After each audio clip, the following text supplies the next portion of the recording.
হাসপাতালে নার্সকে একা পেয়ে নার্সের সাথে যেভাবে কাজ করলাম। বন্ধুরা, গল্পটি সম্পূর্ণ শুনলে আপনাদের মেশিন দিয়ে পানি চলে আসবে, আপনারা হাতের কাজ করতে বাধ্য হবেন। তাই হাতের কাজ করার আগে হাতের কাছে অবশ্যই টিস্যু রাখবেন। নমস্কার বন্ধুরা, আজকের এই গল্পে আপনাদের স্বাগতম। এই গল্পে আমি একটি ছেলের চরিত্রে আপনাদের সামনে হাজির হচ্ছি। আমার নাম নিহার। একদিন আমি ডাক্তারের ক্লিনিকে গিয়েছিলাম। তখন আমার মনে হয়েছিল সবকিছু স্বাভাবিকই হবে, শুধু একটি সাধারণ পরীক্ষা করাতে হবে, আর কিছুই না। কিন্তু যখন নার্স ঘরে এল, তখন সে কিছুক্ষণ ধরে আমাকে মনোযোগ দিয়ে দেখল। তার চোখে একটু অন্যরকম মায়া ছিল। আর যখনই সে আমার দিকে তাকাল, পরিবেশে কিছুটা পরিবর্তন অনুভব করলাম। আমি সেই ঠান্ডা, পরিষ্কার ঘরে বসেছিলাম, যেখানে দেয়ালগুলো সাদা রঙের ছিল এবং সবকিছু থেকে ওষুধের হালকা গন্ধ আসছিল। এটা সেই ঘর যেখানে মানুষ সাধারণত তাদের পরীক্ষা করাতে আসে। আমিও শুধু আমার পরীক্ষা করাতে এসেছিলাম, যা আমি অনেক দিন ধরে পেছান দিয়ে আসছিলাম। কিন্তু সেই দিন কিছুটা অন্যরকম লাগছিল। সেই দিন যখন নার্স এল, একদম হাসিমুখে ভঙ্গিতে সে বলল যে ডাক্তার আসা পর্যন্ত আমাকে কিছুক্ষণ অপেক্ষা করতে হবে। আমি বললাম, ঠিক আছে। তখন আমি কিছুই আলাদা হওয়ার আশা করিনি। শুধু সেই পুরনো প্রশ্নগুলো, একটি ছোট্ট পরীক্ষা, এবং তারপর আমি আমার পথে। কিন্তু যখন সে কয়েক মিনিট পরে আবার ঘরে এল, তখন আমাদের মধ্যে আচরণে কিছুটা পরিবর্তন এসেছিল। সে যুবতী ছিল, প্রায় ২-৫ বছরের কাছাকাছি। তার তীক্ষ্ণ দৃষ্টি এবং মারাত্মক হাসি, যা আগে বেশ স্বাভাবিক মনে হয়েছিল, কিন্তু এখন যখন সে এল, তখন সে তার হাতে কাগজের প্রেসক্রিপশন নিয়ে দেখছিল। তার দৃষ্টি আমার উপর আগের চেয়ে বেশি পড়ছিল, যা আমার শরীরে একটু শিহরণ সৃষ্টি করছিল। আমি বিশ্বাস করতে পারছিলাম না যে এটা সত্যি নাকি ভ্রম। যাই হোক, আমার খুব ভালো লাগছিল। তারপর সে আমাকে বলল, আমাদের কিছু পরীক্ষা করতে হবে, আপনি প্রস্তুত? আমি মাথা নাড়লাম। তারপর আমি চেষ্টা করলাম নিজেকে স্বাভাবিক দেখাতে, কিন্তু ঘরে যে অদ্ভুত উত্তেজনা ছিল, তা এখন অনুভব হচ্ছিল। সে আমার কাছে এল এবং বিছানার পাশে দাঁড়াল। আর যখন সে আমার নাড়ি পরীক্ষা করার জন্য হাত বাড়াল, তখন তার আঙ্গুলগুলো হালকাভাবে আমার বাহু স্পর্শ করল। সেই স্পর্শ একদম নির্দোষ ছিল, কিন্তু কিছুক্ষণের জন্য একটু বেশি সময় ধরে থাকল এবং তা আমার ভেতরে এক অদ্ভুত অনুভূতি সৃষ্টি করল। তখন আমি তার দিকে তাকালাম এবং তার চোখে একটু পরিবর্তন দেখলাম, যেন সেও ঠিক সেই অনুভূতি অনুভব করছিল যা আমি করছিলাম। তারপর কিছুক্ষণ পরে সে বলল, ভালো, এখন তোমার প্যান্ট খুলে ফেলো, আমাকে আরও কিছু চেক করতে হবে। তার কণ্ঠস্বর এখনও নিচু ছিল, কিন্তু তাতে কিছু আলাদা ছিল যা আমি বুঝতে পারছিলাম না। আমি এক মুহূর্তের জন্য থমকে গেলাম, কারণ আমি ভাবিনি যে পরীক্ষা এত ব্যক্তিগত হবে। কিন্তু আমি তার কথা মানলাম। ধীরে ধীরে বাটন খুললাম এবং জিপ নিচে করলাম। তারপর আমার হৃদয় দ্রুত স্পন্দিত হতে লাগল, পরীক্ষার কারণে নয়, বরং এই কারণে যে আমি যা অনুভব করছিলাম তা তার দৃষ্টির কারণে ছিল। আর এখনও তার দৃষ্টি আমার উপরই ছিল। আমি তার দেখার ভঙ্গিতে এমন কিছু অনুভব করলাম যা ঘরের পরিবেশকে ভারী করে তুলছিল এবং আমার হৃদস্পন্দন বেড়ে গেল, যা আমি আশা করিনি। ঠিক তখনই আমি বিছানায় একটু নড়ে বসলাম, বুঝতে পারছিলাম না কিভাবে প্রতিক্রিয়া দেব, কি করব। কিন্তু যখন আমি উপরে তাকালাম, তখন তার চোখ আবার আমার চোখের সাথে মিলে গেল। এবার তার মুখের অভিব্যক্তিতে পরিবর্তন স্পষ্ট দেখা যাচ্ছিল। সে আমাকে একটু অন্যরকমভাবে দেখছিল, যেন তার আগ্রহ বেড়ে গেছে। আর যখন তার দৃষ্টি আমার কিছুটা খোলা প্যান্টের দিকে গেল, তখন আমার ভেতরে এক শিহরণ বয়ে গেল। ঠিক তখনই তার আঙ্গুলগুলো আবার আমার নাড়ি হালকাভাবে স্পর্শ করল। সেই স্পর্শ আমার ভেতরে এক উষ্ণতার ঢেউ বয়ে দিল। আমি এখানে চেক করে নিই, সে নিচু স্বরে বলল। এখন তার কণ্ঠস্বর আগের চেয়েও নিচু ছিল এবং তাতে এমন কিছু ছিল যা তাকে আরও আপন করে তুলছিল। বাইরে থেকে সে এখনও পেশাদার ডাক্তারি মনে হচ্ছিল, কিন্তু এখন আমাদের মধ্যে বাতাস যেন অন্য কিছু বলছিল, যেন কিছু অকথিত আমাদের মধ্যে ঝুলেছিল। এখন সে আরও কাছে ঝুঁকল এবং আমি তার উষ্ণ শ্বাস আমার ত্বকে অনুভব করতে লাগলাম, যা হালকা এবং নরম ছিল। তার আঙ্গুলগুলো সতর্কতার সাথে কাজ করছিল, কাপড়গুলোকে ঠিক সেই পরিমাণে সাজিয়ে নিচ্ছিল যাতে সে যা দেখতে চায় তা দেখতে পায়। কিন্তু যখন সে তা করল, তখন তার আঙ্গুলগুলো আমার ত্বকে এমনভাবে স্পর্শ করল যা পুরোপুরি চিকিৎসাগত মনে হচ্ছিল না। তখন আমার শ্বাস রুদ্ধ হয়ে এল, আমার হৃদস্পন্দন বেড়ে গেল এবং আমি নিজেকে শান্ত রাখার চেষ্টা করলাম। কিন্তু প্রতিটি মুহূর্তের সাথে এটি আরও কঠিন হয়ে উঠছিল। তার নিকটতা, তার শরীরের উষ্ণতা, সবকিছু এখন আরও বেশি অনুভব হচ্ছিল এবং আমার ভেতরে এক ধীর আগুন জ্বলতে শুরু করেছিল। তার চোখ আবার আমার চোখের সাথে মিলে গেল এবং কিছুক্ষণের জন্য আমরা দুজনেই কিছু বললাম না। সেই নীরবতায় এমন কিছু ছিল যা বাতাসকে আরও ভারী করে তুলছিল, যেন কোনো প্রশ্ন আমাদের মধ্যে ভাসছিল যা আমরা দুজনেই জিজ্ঞাসা করতে ভয় পাচ্ছিলাম।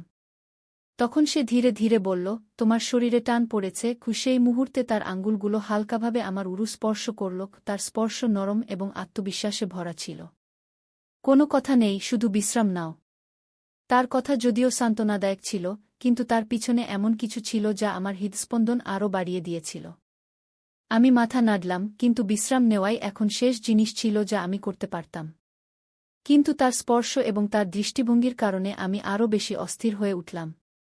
ঠিক তখনই তার আঙুলগুলি আবার আমাকে স্পর্শ করতে শুরু করলে আমার ভিতর একটি উষ্ণতা ছড়িয়ে পড়ল, এবং আমি জানতাম যে সে এটি অনুভব করেছে, কারণ সেই মুহূর্তে তার শ্বাস কিছুটা দ্রুত হয়ে গিয়েছিল এবং তার দৃষ্টি আমার অর্ধখোলা ঠোঁটের উপর আটকে গিয়েছিল, যেন সে কিছু বলতে যাচ্ছিল। কিন্তু সে কিছু বলল না। তার হাত এখনও আমার উরুর উপর ছিল, এবং তার আঙুলগুলি আমার ত্বকে হালকা দাগ কাটতে শুরু করেছিল। আমি শুধু পরীক্ষা করছি, সে ফিসফিস করে বলল, যেন সে নিজের সাথে কথা বলছে বা আমার সাথে, তা স্পষ্ট ছিল না। তার হাত ধীরে ধীরে এগিয়ে চলছিল, কিন্তু সতর্কতার সাথে। কিন্তু এখন তার স্পর্শ সম্পূর্ণরূপে চিকিৎসাগত ছিল না। তার হাতের তালুর উষ্ণতা আমার ত্বকে অনুভূত হচ্ছিল, এবং তার আঙুলগুলি হালকাভাবে আমার আন্ডারওয়্যার এর কাপড়ের উপর দিয়ে স্লাইড করছিল। আমি আমার শ্বাস নিয়ন্ত্রণ করতে পারছিলাম না, এবং তখনই আমার একটি হালকা শ্বাস বেরিয়ে গেল। তারপর আমি অনুভব করলাম যে ঘরটি হঠাৎ করে খুব ছোট, খুব কাছাকাছি মনে হচ্ছে, যেন দেয়ালগুলি আমাদের চারপাশে সংকুচিত হচ্ছে। আমার শ্বাস হালকা হয়ে গিয়েছিল, এবং আমি অনুভব করতে পারছিলাম যে আমাদের মধ্যে উত্তেজনা প্রতি মুহূর্তে আরও ঘন হয়ে উঠছে। সে তার হাত সরায়নি, বরং এখন তার স্পর্শ আরও সাহসী হয়ে উঠেছিল। তার আঙুলগুলি আমার আন্ডারওয়্যার এর কোমরবন্ধনী সামঞ্জস্য করছিল, তার প্রতিটি মুভমেন্টে একটি ধীর এবং নির্দিষ্ট ভঙ্গি ছিল। আমি তার দিকে তাকিয়ে রইলাম, আমার দৃষ্টি তার থেকে সরাতে পারছিলাম না। এবং যখন তার দৃষ্টি আবার আমার চোখের সাথে মিলিত হল, তখন সেখানে কোনো সন্দেহ ছিল না। তার চোখে কামনা ছিল। এটি স্বাভাবিক নয়, সে ধীরে ধীরে বলল, যেন নিজেকে বোঝানোর চেষ্টা করছে। কিন্তু তার হাত থামেনি। তার স্পর্শ এখন আরও আত্মবিশ্বাসী হয়ে উঠেছিল, যেন সে আমার ত্বকের নিচের অংশগুলি ভালোভাবে জানার চেষ্টা করছে। না, আমি কষ্টে ফিসফিস করে বললাম, যা আমাদের মধ্যে বাড়তে থাকা উত্তেজনায় ভরা ছিল। কিছুক্ষণের জন্য আমরা উভয়েই নড়াচড়া করিনি। আমাদের মধ্যে বাতাস ঘন হয়ে উঠেছিল, যা ঘটছিল এবং যা ঘটতে যাচ্ছিল তার চেয়েও ভারী। তারপর, যেন কোনো শব্দ ছাড়াই একটি সিদ্ধান্ত নেওয়া হয়েছিল, সে আরও কাছাকাছি এগিয়ে এল এবং তার ঠোঁট আমার কাছাকাছি নিয়ে এল। এখন আমি তার উষ্ণ শ্বাস আমার ত্বকে অনুভব করতে পারছিলাম, এবং সেই মুহূর্তের অপেক্ষা এখন আর সহ্য হচ্ছিল না। তার হাত আবার নড়ল, এবার আরও দৃঢ়তার সাথে। তার আঙুলগুলি আমাকে এমনভাবে স্পর্শ করছিল যে আমার পুরো শরীর উত্তেজনায় ভরে গেল। আমি আমার শ্বাস নিয়ন্ত্রণ করতে পারছিলাম না, এবং একটি হালকা কাতরানি বেরিয়ে গেল। আমার শ্বাস ছোট ছোট হতে শুরু করল, কিন্তু এখন নিজেকে থামানো অসম্ভব ছিল। আমি অনুভব করলাম যে তার চুম্বন আরও গভীর হচ্ছিল, তার স্পর্শ আরও শক্তিশালী হয়ে উঠছিল।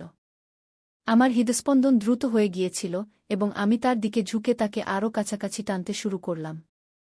তার শরীরের উষ্ণতা আমার শরীরের সাথে সংঘর্ষ করছিল, এবং সেই শীতল চিকিৎসাগত পরিবেশের অনুভূতি যেন অদৃশ্য হয়ে গিয়েছিল। এখন শুধু আমাদের মধ্যে বাড়তে থাকা সেই ঘনিষ্ঠতা ছিল, যা প্রতি মুহূর্তে আরও গভীর হয়ে উঠছিল। তার শ্বাস দ্রুত হচ্ছিল, এবং তার ঠোঁট আমার মুখ থেকে গলার দিকে চলে গেল, যেখানে সে হালকা এবং উষ্ণ চুম্বনের একটি সিরিজ তৈরি করল। আমার ত্বকে একটি অদ্ভুত স্পন্দন হচ্ছিল। তারপর আমি আমার হাত তার কোমরে রাখলাম এবং তাকে আরও কাছাকাছি টেনে নিলাম, যেন আমি তার আকর্ষণ থেকে নিজেকে দূরে রাখতে পারছিলাম না। প্রতিটি স্পর্শ, প্রতিটি নড়াচড়া যেন একটি প্রতিশ্রুতি ছিল, একটি অকথিত কামনা যা আমরা কখনো ভাবিনি কিন্তু এখন সম্পূর্ণরূপে তার নিয়ন্ত্রণে ছিল। আমার এটি করা উচিত নয়, সে ধীরে ধীরে বলল, তার কণ্ঠ আমার ত্বকে হালকাভাবে স্পর্শ করছিল। কিন্তু তার কণ্ঠে কোনো দ্বিধা ছিল না। সে থামার কোনো ইচ্ছা দেখায়নি। তার কথাগুলি এই মুহূর্তটিকে আরও গভীর করে তুলেছিল, যেন আমরা দুজনেই এমন একটি সীমানা অতিক্রম করছি যেখান থেকে ফিরে আসা সম্ভব নয়। এবং এখন আমি নিজেকে থামাতে পারছিলাম না। তার হাত ধীরে ধীরে নিচের দিকে এগিয়ে চল, এবং যখন সে আমাকে স্পর্শ করল, তার স্পর্শ নরম এবং গভীর ছিল, যা থেকে আমার মুখ থেকে একটি হালকা শ্বাস বেরিয়ে গেল। আমার শরীরের প্রতিটি অংশ যেন জেগে উঠেছিল এবং তার আঙুলগুলি আমাকে এমন আনন্দে ভরে দিয়েছিল যা আমি সহ্য করতে পারছিলাম না। তার আঙুলগুলি আমার শরীরের উপর ধীরে এবং চিন্তাভাবনা করে দাগ কাটছিল, যেন আমাকে উত্ত্যক্ত করছে, আমাকে পরীক্ষা করছে। অপেক্ষা অসহনীয় হয়ে উঠেছিল। প্রতিটি মুহূর্ত যেন টেনে নিচ্ছিল এবং আমি আমাদের মধ্যে বাড়তে থাকা উত্তেজনা অনুভব করতে পারছিলাম। তুমি এটিকে থামানো কঠিন করে তুলছ, আমি ধীরে এবং স্বাভাবিক কণ্ঠে বললাম, আমার শব্দগুলি কষ্টে বেরিয়ে আসছিল। আমি তার হাসি আমার গলায় তার নিঃশ্বাসের উষ্ণতা অনুভব করছিলাম, যা নরম এবং গরম ছিল, এবং সে এখনও আমার ত্বককে গভীরভাবে পর্যবেক্ষণ করছিল। আমি এখন থামার চেষ্টা করছিলাম না। তার ফিসফিসানোর কোনো উপায় ছিল না, শুধু এগিয়ে যাওয়া, সেই আকাঙ্ক্ষায় ডুবে যাওয়া যা আমাদের দুজনকে আটকে ফেলেছিল। তখন আবার তার আঙুলগুলি আমার আন্ডারওজারের কোমরবন্ধে এসে থেমে গেল, যেন সে কোনো সংকেতের অপেক্ষায় আছে। তার চোখে সেই কাঁচা আকাঙ্ক্ষা ছিল যা আমার শরীরে ছুটে বেড়াচ্ছিল।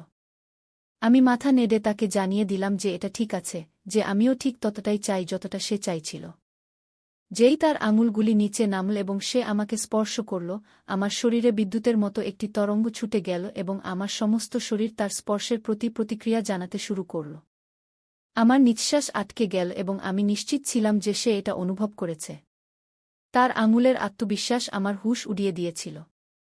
তার প্রতিটি চলন চিন্তাভাবনা করে করা হয়েছিল এবং সে আমার শরীরে সুখের তরঙ্গ ভরে দিয়েছিল।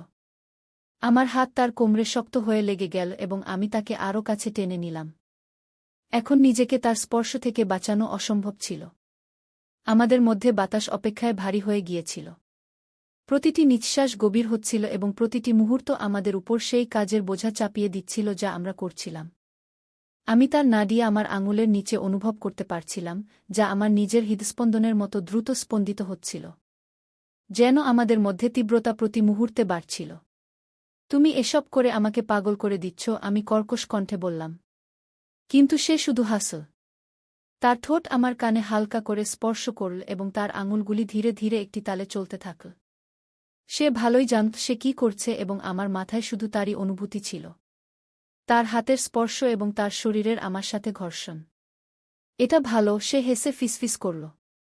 তার কণ্ঠে যে আনন্দ ছিল তা স্পষ্ট শোনা যাচ্ছিল, যেন সে আমার প্রতিক্রিয়ায় অত্যন্ত সন্তুষ্ট। তার ঠোঁট আবার আমার ঠোঁটে এল, একটি গভীর, উত্তপ্ত চুম্বন নিয়ে যা আমাকে নিঃশ্বাসহীন করে দিল। আমার সমস্ত শরীর সেই তীব্রতায় কাঁপছিল। আমার মনে হচ্ছিল আমি নিজের উপর নিয়ন্ত্রণ হারাচ্ছি। সেই ধীর, স্থির জ্বালা এখন আরও বাড়ছিল, কিছু এত জোরালো যে আমি তা থামাতে পারছিলাম না। প্রতিটি স্পর্শ, প্রতিটি চুম্বন আমাকে কিনারার দিকে ঠেলে দিচ্ছিল এবং আমি অনুভব করছিলাম যে সেও এটা বুঝতে পেরেছে।